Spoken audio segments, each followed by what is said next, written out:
And welcome to Unit 5 of Math. This unit is called Business Planning, including budgeting and forecasting. So there's 5 subtopics within this unit. Number 1 is outlining the business planning and budgeting process. Number 2, assess which planning tools are the most appropriate to a situation. Number 3, identify and apply the most appropriate budget methodology. Number 4, analyze the key factors, constraints, assumptions in developing a budget or forecast. Number 5, apply sensitivity analysis to business planning. Okay, so let's start off with the very top one, which is outline the business planning and budgeting process. Right, so every organization effectively goes through this process. Generally, it's budgeting out or forecasting out the next year's profit and loss, right? But you can also have business planning or budgeting for operational things. For example, you might have a budget for a specific project, or you might have a budget for multi-year, or it could be qualitative budget. It could be a government's budget to achieve certain carbon emissions reductions, for example. So it doesn't have to be financial, but the most common application in the real world, if once you go out into commercial, is that you will actually be doing each year a budget for your organization. So it is important to learn in practical terms. So in terms of business planning, which is the first element of this business planning and budgeting process. So the first part is business planning. So there's 3 elements to this, right? And this is more about strategy. It's more about what's your plan, what's your goals, what's your outcomes that you want to achieve before you actually put in place, what's your numbers to get to that target. So with business planning, it's got your preferred strategy. So what's the way that the business can achieve and sustain its competitive advantage? Okay. Now it's interesting the word choice they've used in the CSG, right? It's not talking about, strategy to achieve a particular outcome. It's more talking about high-level organizational, position in market. So if you think about a large company like Google or Facebook or Uber or things like that, they're number one in the market because they have a competitive advantage over their peers. That might be that they're the best in what they do. It might be that they have a monopoly in what they do. It might be that they're the cheapest in what they do, or the most efficient in what they do, or maybe they offer a product which is slightly better than everyone else's. So whatever it is that competitive advantage is, to be the best, someone else could potentially beat them in that competitive advantage. So if you're already in that top position as a company, the senior management of that company will be going, okay, so how do we keep that? How do we retain that competitive advantage? You're not trying to grow the business and overtake the number one if you are number one in the market. You're just trying to figure out what your competitive advantage is and how do we, sustain that relative to our peers. So it's interesting that they've used this word choice and they've linked this to preferred strategy. So strategy, whenever you see the word strategy, it's always very high level, very long term, as opposed to budgeting or planning, which is more about in the granular level, the operational level. Those more granular things all feed up into that overall strategy, which is, what the CEO cares about is the long term, keep the business at the top. Then there's business planning process, and that's the process, that's the latter of the ones I was talking about, so it's the more granular. It's the process of analyzing and determining objectives, goals, and strategies. So it's more in the granular level of what do we have to do, what do we have to achieve our overall business strategy. And then business plan it's a series of steps laid out. So it sets out the goals and objectives of the organizations to achieve its strategies. It comprises the budgeted income statements, balance sheets, cash flows. Usually indicates the funding required to achieve the strategic goals and objectives. So it pulls the 2 terms at the top together. It's our long-term strategy. It's got a plan how to get there. And it's also talking about the granular things like, okay, how do we get the funding to achieve it? What do we need to do to get the funding? How many units do we need to sell? At what timelines and so forth? So budgeting is probably more around the financial side generally. It's used to communicate the organization's high-level strategy and goals. It relays information on the allocation of available resources to different parts of the organization and facilitates coordination of activities. So it's interesting that they've used these words of facilitating coordination of activities. For example, you might have a target or a strategy of being the largest organization in your industry.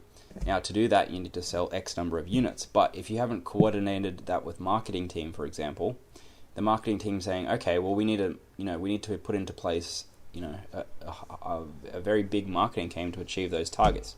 To achieve that marketing campaign, we need extra staff. We need extra money supporting it, and we haven't been budgeted that, right?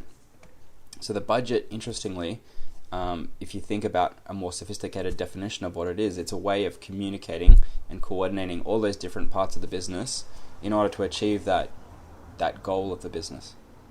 So it's also a key management control tool. So it plays a role in monitoring the business, i.e. when you get your actual results, you can compare it against your budget, and maintaining financial control. Managing a budget process. So to be efficient, the budget process requires, number one, identifying and applying the most appropriate budget methodology, because there's a few ways you can actually prepare a budget, which we'll talk about later. Two, effective planning and coordination. So you need to be able to coordinate with all the different parts of the business, roll it up, and coordinate so you can see it from the top down, from the bottoms up, and so everyone's across it and communication's there. And then the third one is oversight, review, and communication. So make sure it's not just one person in the finance team pulling together a budget, signing off, that's it. It needs to have oversight with the finance team, with the owners, with the shareholders, with senior management, with the CEO, with the operational team who actually have to deliver it. There needs to be a review process, right? And communication is really, really important in a budgeting process, because you need to keep everyone in the loop. If there's a change, you need to communicate that to them. If the shareholders review the budget and say, okay, we want to add an extra 1% or change the phasing, then you need to communicate that back down to each of the relevant shareholders and say, these are the changes, this is what you submitted, just so that they're aware and everyone's on the same page. So let's talk about budget methodology, discussed further down. Okay, so we'll come back to that one. So there's a few lenses to view this from. So effective planning and coordination. Okay, so these are just deep dives of the 3 points we discussed up here. So the first one is budget methodology. We'll discuss that a little bit later on. Number two is effective planning and coordination. So I kind of covered off this already. So its responsibility resides with finance department, e.g. CFO, finance director, etc. Other departments provide input, and the elements of the budget process, including designing the budget process, timetables and milestones, assigning responsibility, like who does what, documenting and communicating guidelines. For example, what revenue growth are we expecting? What staff increases can we do? What's the review process if you need another staff or so forth? And then automating the budget data. So getting that data into it.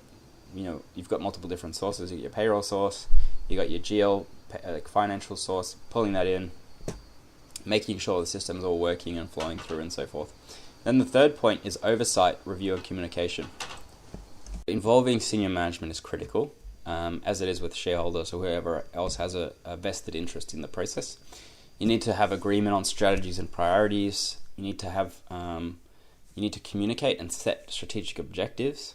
You need to approve timetables and allocation of responsibilities. You need to approve budget guidelines. You need to evaluate budget submissions, including their alignment with the organization's priorities, and approve the final budget. So budgeting is actually a really, really complex and complicated process. Just because there's so many different parts, you need to keep everyone in the loop.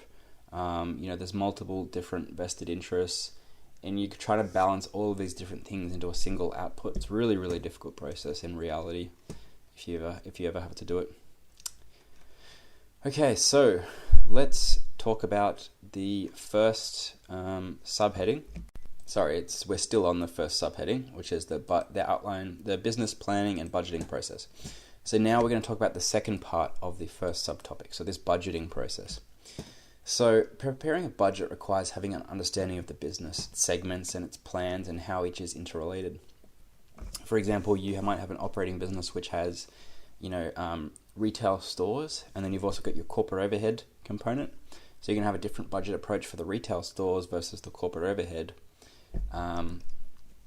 For example, the corporate overhead, you may only want to budget for wages and fixed costs, whereas in the operating business, you might want to budget for, the drivers of revenue, so visits and revenue per visit, COGS margins, CapEx, bottoms up labor, and so forth. So it's a slightly different process. So there's three primary budgets generally. So there's the operating budget, there's the balance sheet, and there's the cash. So steps, so quite similar to in finance, in financial reporting, you're going to have your P&L, your balance sheet, and your cash flow statement. So similarly, you're going to have a budget for each of those in most instances. So the steps in preparing a budget in the flowchart is listed in the flowchart down below. So you have your organizational strategy, you figure out how your strategy is going to be implemented, you set your yearly targets and assumptions. You then develop your business plan, so how do you actually achieve those targets? And then the budgeting process starts, right? So you start off with your operating budget. So that might be your P&L, usually. So it's your sales and revenue, your cost of sales, your direct materials, your direct labor, your direct overheads, your overhead expenses. I mean, it's going to depend on the type of business that you're actually operating. That doesn't cover every single business in the world. That's just some general guidelines. Then most companies will also, especially for large companies, they'll have a cash budget. So it's more of like a cash flow budget. So how much cash are we expected to receive? How much cash are we expecting to pay? What are we expecting our bank balance to be at the end of the year? Just really helps with working capital. And then finally, you'll have your balance sheet budget. So what are we expecting our assets, liabilities, and equity to be?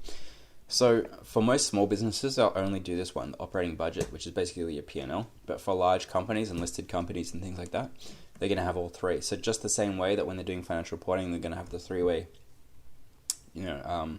balance sheet, P&L, cash flow statement. You're going to have the same for the budget as well. Okay, so part 2 is assess which planning tools are most appropriate to the situation. So now we're on to the second subtopic, by the way, from the top. So which planning tools are most appropriate to a situation? So these are the arguments for and against our traditional budgeting process, which almost every company goes through each year. But there are a lot of costs associated with doing a budget, so this is just talking about the pros and cons, basically. So here's some criticism. So first of all, it takes an inordinate amount of time from management that could be better employed on other activities. So the argument for that is budgeting can be a very lengthy and iterative process that involves in much internal communication, negotiation, reworking, take away organizational focus from key business objectives. Budgets often become quickly, which is true, it does take a huge amount of time, but it's kind of like an investment in the next year. And it's also a good opportunity for you to kind of invest that time in understanding the business, planning for the next year as well. So it's kind of like forces everyone to do this once a year, get it out of the way, and then you can go back to operations. So the next criticism is that budgets often become quickly out of date, particularly in fast-changing business environments, rendering them ineffective as a control mechanism. The argument for that is if reporting continues to use traditional budgeting to actual variances, time is wasted on explaining meaningless variances rather than focusing on forward trends.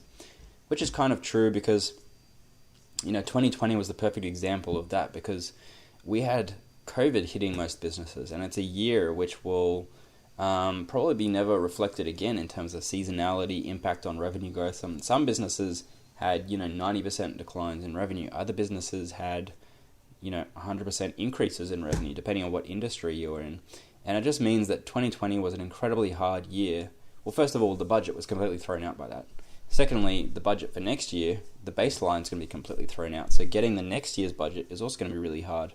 And people don't really know what's coming either. Are we going to go into lockdowns and we're going to have another 90% decline year? Or are we going to go back to where we were and everything's going to return to normal? Or is it going to be a combination? No one really knows.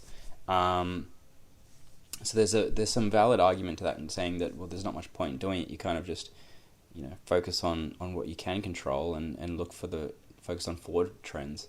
So there's some truth to that as well. The next criticism is that it focuses attention on achieving short-term financial targets rather than on value key creations for an organization. And that's kind of true as well. This focus can be reinforced by budget-focused remuneration incentives that divert attention from long-term drivers such as innovation, investment brands, and adaptability to competition. And that's one of the, just drawing something to politics, for example. So you've got countries like America which have 4-year terms of presidency, and where you've got countries like China where you just have one leader for life effectively. So most people say yes, the 4-year system is a lot better in the US because it means that no one can consolidate power and you can't have tyranny and so forth. But it also kind of means that presidents will try and drive things within their 4-year tenure, right? Or 8 years, I guess. So it's almost like, and some people say that China, they focus on things that they can implement changes over 20 years, 50 years, even 100 years and focus towards those long-term goals. And that might require some, sacrifices in the short term. It might take 4 or 5 years of sacrifices, but it might mean, the next 50 years are really good for its people and its country. Whereas in the US, they can't really do that because they just want to look good during their tenure. And it's kind of similar in business as well. If you're just focusing on the 12-month budgeting process rather than 5 or 10 years, and same with management incentives. Most organizations tie management incentives to the budget, which is a 12-month budget. So those people are going to be incentivized to kind of benefit the business in that 1 year, but it might actually cause more hurt to the business in the long term, especially if they're bringing forward revenue contracts and so forth, which will hurt the longer term business. So that could be another negative for budgets. The next point is it usually focuses on a 1 year time period, which can be a false decision time frame. So many resourcing decisions span more than one financial year or have lumpy seasonal cash flows. Next criticism is it reinforces a hierarchical structure which stifles innovation and adaptability.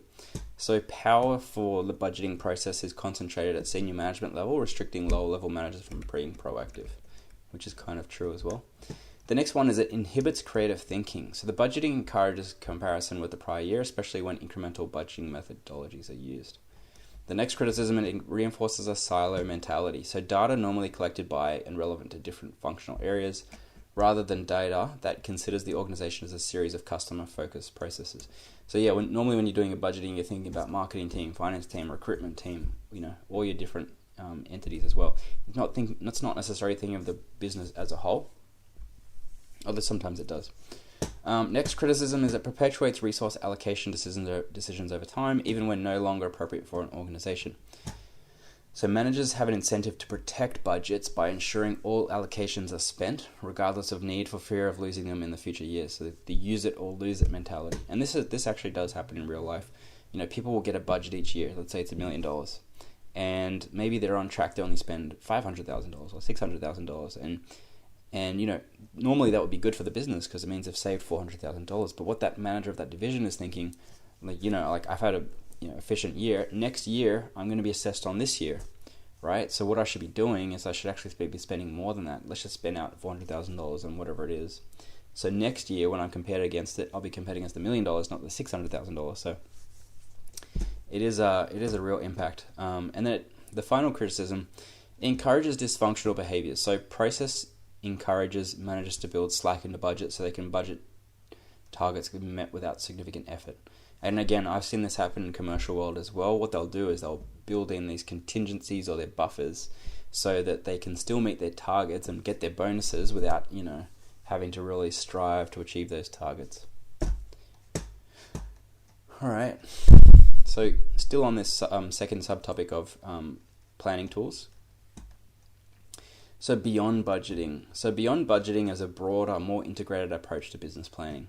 So it uses continuous planning tools, so rolling forecasts and relative targets. It enhances or replaces traditional fixed budget measures, even though traditional budgeting is still widely used by the majority of organizations. So these rolling forecasts and relative targets are a way of kind of going above and beyond these criticisms and kind of looking for a fix for some of them. For example, if you're doing a 3-year target, or you're updating a budget on a regular basis, so you update it each month as opposed to just fixing it and you realize you've gotten it wrong because COVID hits or something and you're just leaving it in place. Okay, so the difference between budget and forecasting. So the budget sets the target at the beginning of the planning period, whereas a forecast estimates what the likely actual result will be at the end of the planning period.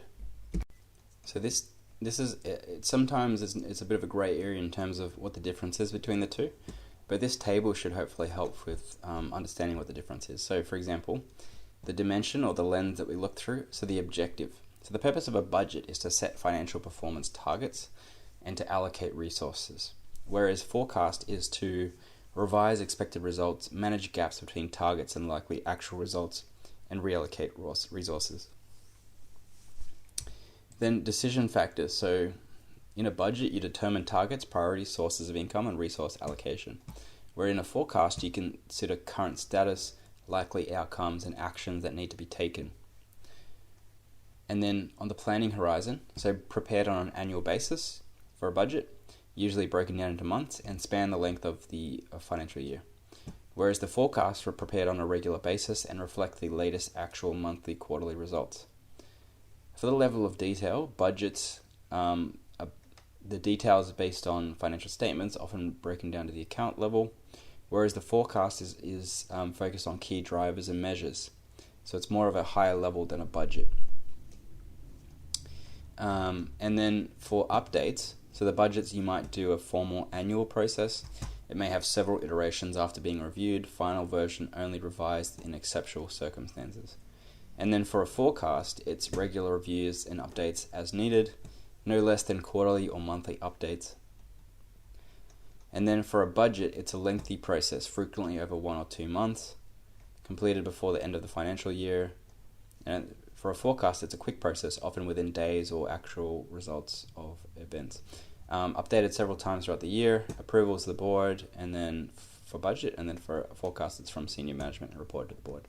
So most people use those two words interchangeably, but we need to understand what the exact definition of each is. So for most companies, what they're going to be doing is just a budget. So it happens at the end of the financial year. They're looking forward for the next 12 months. It's a lengthy process. You usually just lock it in once. It's generally more of a top-down, and it's more of a, what do we want to achieve? Whereas the forecast, on the other hand, you can change it. It's more about getting the exact number of what we actually think is going to happen, rather than a target or, what we want to achieve, what we should achieve. It's more like, what do we think is actually going to happen, right? And you can update it regularly as a result of that. And it's usually, quite a quick process and so forth. So forecasting is another option. So forecasting is most effective when used as a tool to respond to changes in market conditions. So its time frames usually vary on factors such as reporting cycles and planning horizons, e.g. monthly or quarterly forecasts. And the rolling forecast is when an organization is continually looking forward from a fixed period of time. So if rolling forecasts are achieved by continuously adding a new period to the forecast at the same rate that time is passing. So for example, you might be saying, okay, we've got a rolling quarterly. So if you did TTM, monthly for September, like trailing 12 months, that would be a rolling forecast where you would say, okay, at September, that point would represent the previous 12 months. Then October, that point would represent the previous 12 months. So what you'd get is this, instead of getting a much more, up and down, less easy to read financial results, if you do it on a monthly basis. If you do TTM, it's going to be much smoother, and you're going to see how the actual trends are moving over time. Okay, so now we're into the third subtopic, which is identify and apply the most appropriate budget methodology. So this one's really important, and it does come up in exam questions. So you need to understand what are the different types of budget methodologies. When you're preparing a budget, what are the different ways you can do it? So you do get this a lot in exam questions. For example, it might be saying, identify what the most appropriate budget methodology is based on the situation in the question. So, depending on, and the answer to that question would be what's most applicable in this, depending on the scenario they give you. For example, if it's a completely new business, or they're investing in a new product line or a new country, you might want to do a zero-based methodology because it says you should apply this to new projects, new products, new business streams, new markets, and so forth. So basically what a zero-based budget is preparers are required to justify as activities if a budget prepared for the first time. So the advantages of doing this is the preparers are required to consider cost benefits of all activities. The preparers are encouraged to reduce controllable expenses, e.g. wages, salaries, marketing expenses. The disadvantages are due to the significant resources commitment throughout the entire organization. It's not a practical annual methodology. So it's really good if you're doing it for the first year because you're looking at absolutely everything in the organization. You're basically doing it bottoms up. For the new areas that, if you're just going to one new market, you only do a zero-based budget for that particular market. You don't do it for the rest of the organization, just for that new section of the business. And for that, you would look at every single part of it. You do a costing for each of it, look at the revenue, do projections for it all. It would take a lot more time, a lot more energy, but at least, you're going to get it right. The next one is incremental. Okay, and this is how most organizations generally do their budget. So all you do for that one is you take your previous year's figure as a base or a baseline, and then you apply a percentage or a dollar value increase on a line by line or category basis to allow for inflation or other expected changes. So generally you do this for a very mature business, one that doesn't change a lot, and you're not expecting any huge changes. For example, significant change in macro environment, new product line, new market. You wouldn't do it for that. But if you've got a business like Coca-Cola, and all you ever do is really just an extra 3% a year growth, incremental is a perfect way of doing it. So the advantages of doing it is it's much quicker to prepare. But the downside is that the risk is that the budget will be incorrect as changes have not been fully contemplated. For example, there might be, even if you've got a mature business like Coca-Cola, there's still going to be some significant operational changes within the business. Like maybe you've got a new strategy unit, maybe you've got, the CEO got fired, and you've got a period of time where the CEO is not being paid a salary, and that's a very large amount. Maybe there's a lawsuit. Those aren't just incremental changes. Maybe most of the business can be incremental, but you still need to kind of consider, are there any large year-on-year changes that we need to factor in? So you generally do this when to apply it. You do it when there's a stable business environment and when experiencing established and expected trends that are expected to continue. Okay, so the next type of budget is a top-down budget. So this is where income and expenditure are determined centrally at the senior level in line with the organizational strategic plans. So this is basically when the management, like the CEO or the executive team or the board or even the shareholders, are saying, this is what I want. I want you to achieve a 6% revenue growth, and that's it. You don't tell me how to get there. I want you to achieve 6%. You figure out how to get that 6% and put it in the budget. So the benefits of top-down is it's quick to prepare. There's limited input from the line manager level, making it difficult to change the line manager's priorities and directions. And also another point in there, the line managers might have certain incentives, like they might set a lower operational target, so it's just easier for them to achieve. So you generally do this for a smaller organization, or where there's a large degree of senior management control in the organization, or where decision making is highly centralized. But this can disenfranchise staff as well, because if they feel like they don't have control over the numbers going to their budget, they might not be motivated to actually achieve their budgets. Okay, and then what we've got here is a bottoms-up budget. That's the next type of budget. And that's actually where the line managers or the people out there in the operational business, they prepare the budget at the bottom up and they tell you what they think they're going to achieve or what they want to achieve. So this captures the day-to-day aspects of the organization, and the manager preparing for the budget is responsible for achieving that budget. Therefore, there's more accountability in that approach. The disadvantages are that changes to the budget by board and senior management may result in managers who develop the initial budget not accepting accountability for the changes. And I've definitely seen this in the corporate world, is what they'll say is, I submitted this budget, but, once it came back because the top down said we want you to achieve 6% growth instead of 4% growth, so they've gone and changed all the budgets. And the line managers are saying, well, that's not my budget. I didn't prepare that. I prepared a different one. And another disadvantage is that budget slack, i.e. lower management as the owner of the budget adds additional amounts to be budgeted costs not likely to be required, or reduces revenues to easily achieve levels, so budgets can be met without significant effort. So it just makes them a little bit more lazy.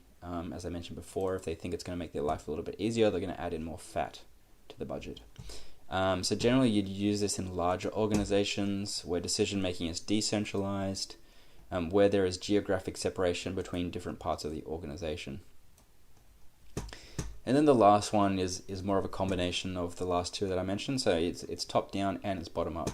So the budget's prepared by line managers based on general plans and strategic direction of the organization set out in the business plan by senior management. So senior management sets the overall direction of budget, and then the line managers accountable for the agreed output agree on the resource needs. So they might start off with like a 6%, so that the top will say, okay, let's do 6% revenue growth, or aim for that roughly. These are the general guidelines.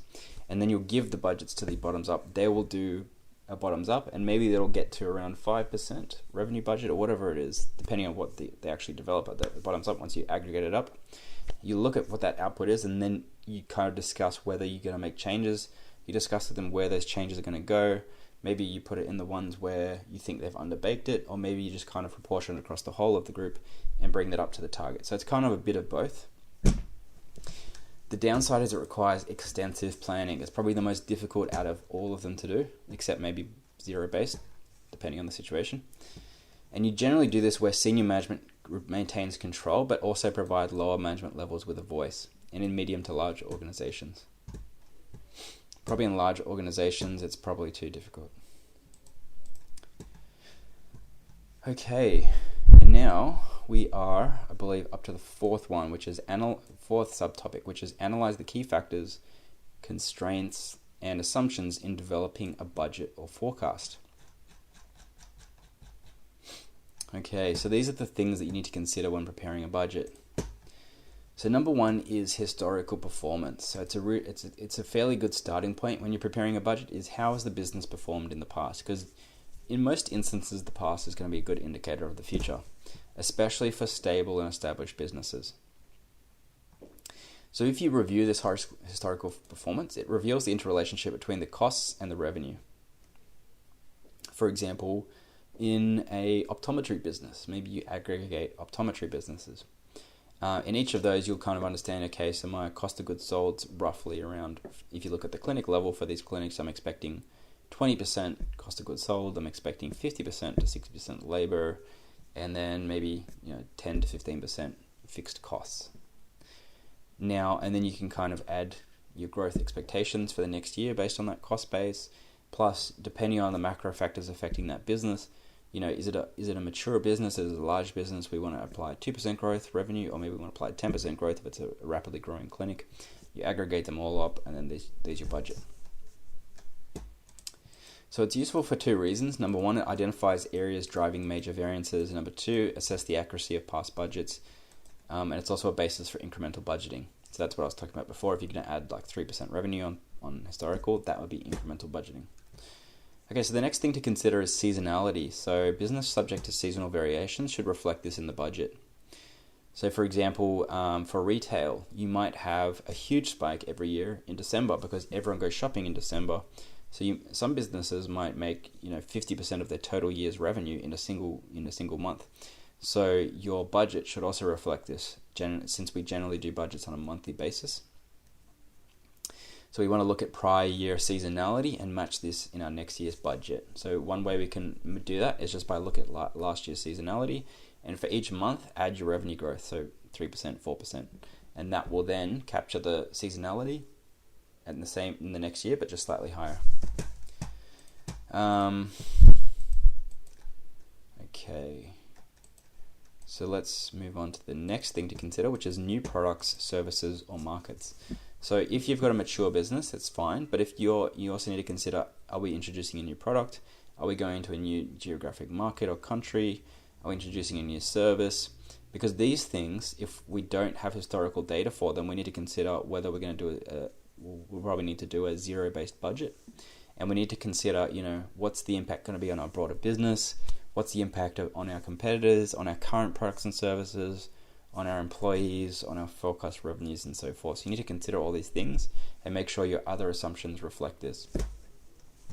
So kind of similar with your new investments as well. So if you're going to invest in new technology, new equipment, have we picked up all of the depreciation impact? Have we picked up on the cash impact from actually spending it on, plus the R&M? Is this going to drive new sales in our business? If we've got a new MRI machine in a healthcare business, how is that going to drive revenue? We kind of expect, higher revenue per visit. We could maybe expect some new specialized doctors, and we might expect some new, R&M costs in the P&L. Okay, next thing to consider is industry developments and changes. So, what's happening in our industry? Are we working in a tech industry where there's multiple new competitors now entering our market and disrupting it? Or are we in a very old market with new disruptors coming on board, and that's going to impact our revenue?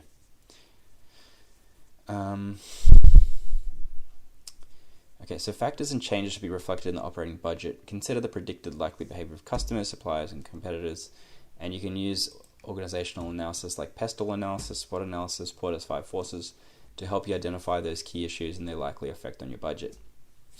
So what we generally do in commercial is before we start the budgeting process, we'll hand out these documents for the operational teams to actually start mapping out what they think maybe the operational impacts on their business will be.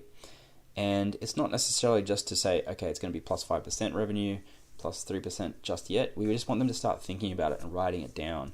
Because once you start thinking about those broader forces, you can then ask them later, why have we considered this on our revenue budget? It also gets them just thinking about it. So when they actually do their assumptions for the budget, they've got that on the back of their mind. They can incorporate that into the budget as well. And then finally, economic trends and conditions. So, depending on how GDP is growing, are there any general wage award increases and general price inflation that's going to impact your P&L structure for the next year? Okay, next one is constraints in budgeting. So this is the next area.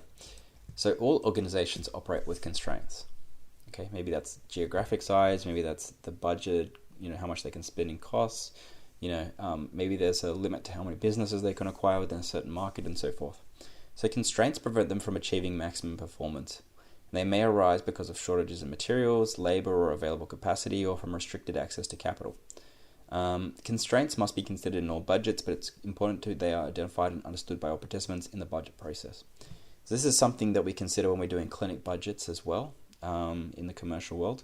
So yes, you might be going, okay, I'm going to consider 3% revenue growth, 5% revenue growth, 10% revenue growth, whatever it is. Revenue growth might be fine because you might be in a growing area, but as soon as you hit capacity for whatever it is, maybe it's a shortage of that key worker that in that industry, for example, you vets, maybe you've got the demand for it, but you can't fill a vet position in your veterinary clinic, you're not going to achieve those 5 to 10% revenue targets. Similarly, maybe your business is operating in a really small location, and even though the demand's there, if they don't have enough room, if people are just falling over each other running around this tiny little building, again, they're not going to get that growth rate either. So it's just considering the other side of it. Is there a cap to our growth at any point? Okay, so budget assumptions. So budget guidelines should list the assumptions integral to the organization. So assumptions often address uncertainties in the external environment. For example, market growth, wage and salary increases, commodity prices, interest rates, foreign exchange rates. And they may also consider internal factors, so pricing policies, employee numbers, capital expenditure, marketing spend. So generally when I'm doing a budget process in an organization, I will give out a document which outlines all these very high level assumptions and guidelines to the operational staff and line managers who are actually preparing the budget. And that might say, GDP is probably expecting 3%, overall we're probably expecting your clinics to grow, 5 to 6%. We're expecting you put in price increases of 3 to 4%. The award rate for this industry is 2% and so forth. So that just gives them some general guidance for what assumptions they could include in their budget, because there are a lot of particular variables when preparing a budget. Okay, number 5. So we're up to this last subtopic of Unit 5, which is apply sensitivity analysis to business planning. So sensitivity analysis is super important, and it's something that we do in modeling a lot. I don't know if you've ever done Excel modeling, or if that's something that you're looking to get into eventually, like in investment banking or private equity, or management accounting or management consulting. So what happens in sensitivity analysis, if you have a model or a budget or whatever it is you're doing that has a lot of variables, for example, your revenue growth, your wage increase, your award rate increase, your interest rate, there's a ton of variables. So what a sensitivity analysis does is it looks at a couple of the really important ones and says, if you change this variable plus 1% or plus 10% or whatever it is, your output will grow by X%. So what you'll generally do, for example, a common one, stepping away from budgeting for a second, in private equity, for example, when they'll do an IRR model, which is a internal rate of return on an investment. So their key output that they want to know is the IRR percentage there. A good return might be 16% or 20%. So what they'll want to know is they'll put the output down this side of the table, right? And at the top of the table, they'll put various different assumptions. Actually, what I might do is I'll just quickly show you one. Okay, so here we have a visual representation of a sensitivity analysis. This might also be in a table form, but if it's in a table, you can only really test one variable and the output. But if you can do a chart like this, what this chart is saying is, this is the key output that we want to know down here, IRR, internal rate of return, 16%.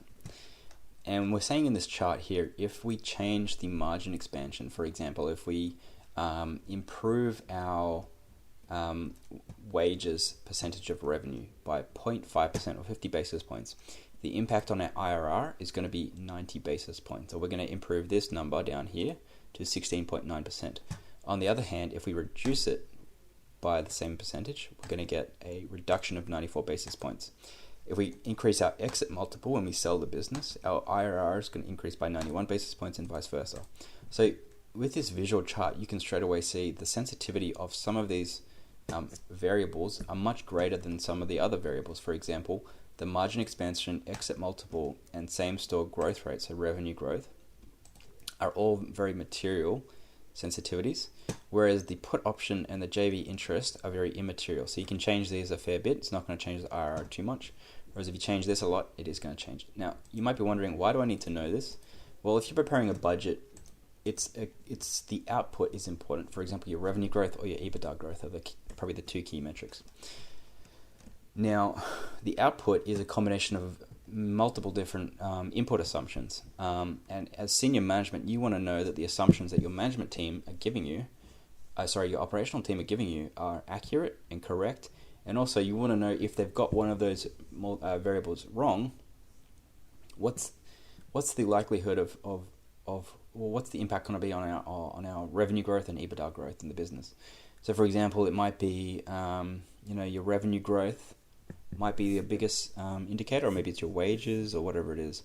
So we do this sensitivity analysis for determining how changes in independent variables, e.g. business drivers, impact on dependent variables, e.g. outcomes. So it's a useful tool to predict the likely outcome of key decisions or potential changes in market conditions. For example, we're budgeting for next year, 2021, and we don't exactly know what's going to happen with COVID. So we want to know in our mind, if our expectations that the world goes back to normal doesn't actually eventuate, what's the impact on our budgeted EBITDA going to be? That's an example. So it highlights the effect of incremental changes in underlying assumptions or parameters on the overall results of a budget or forecast. It focuses on the implications of changes in a business, key business driver, in brackets a variable, on the anticipated results, i.e. operational and financial. To be useful, the model that is used must accurately reflect the interrelationships between the variables that drive the result. So I hope that made sense, and the visual I showed you kind of explains that a little bit better, because a lot of people don't really understand what a sensitivity analysis is. So hopefully that makes sense to you. Okay, so just to that's the end of Unit 5. Let's just quickly recap what we went through. So we outlined what business planning was and what the budgeting process was, why it's important, and how that links into overall business strategy. We assessed what planning tools are most appropriate to a situation. And we identified the most appropriate budget methodology, which is a really important one because it does come up in exam, and identifying what the correct budget methodology is depending on the scenario that they give us. For example, is it a new business area? Is it a mature business with not many changes? If it was the first one, it would be a zero-based. If it was the second, it would just be incremental. And if it's a large business, maybe you want to do a combination of bottoms up, top down, and so forth. Number 4, we looked at key factors and assumptions in developing a budget or forecast. And then finally, we talked about what sensitivity analysis is and why it's important for a budget and for business planning. So that's the end of Unit 5. Thank you for watching. I'll see you in the next video for Unit 6.